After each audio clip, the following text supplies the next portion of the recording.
अनगर नगरपंचायत बिनविरोध झाल्याबद्दल पवारांच्या राष्ट्रवादीचे खासदार निलेश लंके यांनी राजन पाटलांची भेट घेत अभिनंदन केलेलं आहे।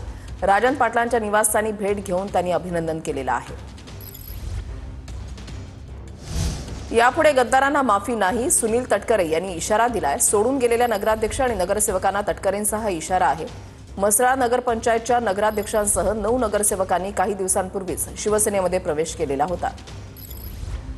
कोणाचा आसरा घ्यायला गेला असेल, कशासाठी गेला असेल, यापुढे गद्दारांना माफ नाही हे सुद्धा मला या ठिकाणी सांगायचं आहे।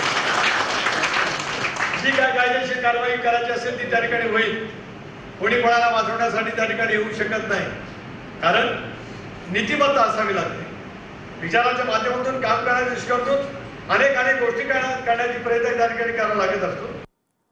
जिथे युती होणार नाही तिथे टोकाची टीका करू नका असं शंभूराज देसाईंनी म्हटलंय। निवडणुका होतील, आपल्याला महायुती म्हणून काम करायचंय असं देसाईंनी म्हटलंय। साताऱ्यामध्ये तिन्ही पक्ष स्वबळावर लढणार असं शंभूराज देसाईंनी स्पष्ट केलेलं आहे। जरी जिथं कुठं आपली युती होणार नाही, टोकाची टीका करू नका। गावाच्या विकासाच्या किंवा त्या स्थानिक मुद्द्यांवरती बोला। निवडणुका जरी ह्या होऊन गेल्या तरी आपल्याला महायुती म्हणून कायम राहायचंय। त्यामुळे आम्ही मैत्रीपूर्ण लढू।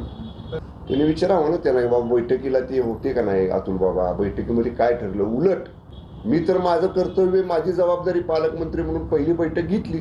तिकडे कोल्हापुरात टीईटी पेपर फोडण्याच्या तयारीमध्ये असणारी टोळी जेरबंद करण्यात आली आहे। पोलिसांनी 9 जणांना ताब्यात घेतलेलं आहे। आज संपूर्ण राज्यभरामध्ये टीईटी पात्रता परीक्षा सुरू आहे। स्थानिक गुन्हे अन्वेषण आणि मुरगुड पोलिसांची ही संयुक्त कारवाई पाहायला मिळते आहे।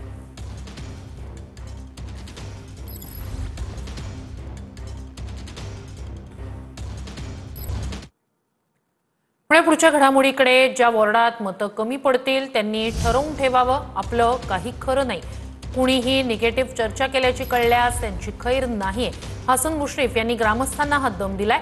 तर मुश्रीफ यांच्या दमबाजीनंतर समरजित सिंह घाटगे यांनी देखील अपक्ष उमेदवारांना दम दिलाय। तुमची कामं कशी होतात आम्ही देखील बघू असं घाटगे यांनी म्हटलंय। आज दुसरं काही करायचं नाही बघा, आणि ज्या वार्डामध्ये मतं कमी पडतील त्यांनी ठरवून ठेवावं की आपलं काही खरं नाही।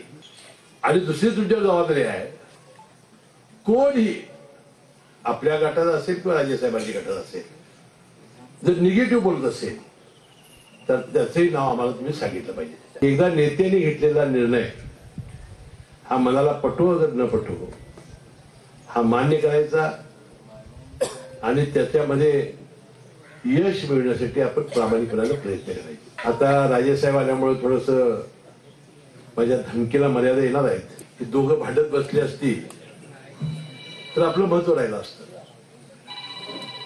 आपल्याला कोणतरी विचारलं असतं, आपल्याला काहीतरी 4 पैसे मिळाले असते आणि आपलं महत्वच कमी झालं। आणि मग जरा थोडा गमजा करण्याची सवय असते त्यांना। गमजा करणारी गमजा करून जातील, पण तुमचं भविष्य संकटात ते आणते। एक 48 तासाची अजून आम्ही डेडलाईन देतो। जे अजून अपक्ष आहेत त्यांना एक डेडलाईन अजूनही देतो। हा, तुम्ही आता वेळ गेली नाहीये। तुम्ही जर आता पाठिंबा देत असेल प्रामाणिक, आम्ही सगळं विसरतो, पण त्यानंतर पण जी लोक राहणार त्याच्याबद्दल आम्हाला दोघांना विचार करावा लागणार आहे। ही लोक माझ्या नाही म्हणतायत की मी गुलाललाल राजेकडे, काही नाही, पार्टीमधून तुम्ही बाहेर आहे, तुमचा पार्टीचा संबंध संपला आणि तुमची ही ही ही ही कामं आहेत, हे आता कशी होतात आम्ही पण बघू। त्याच्यामुळे हे चालत नाही।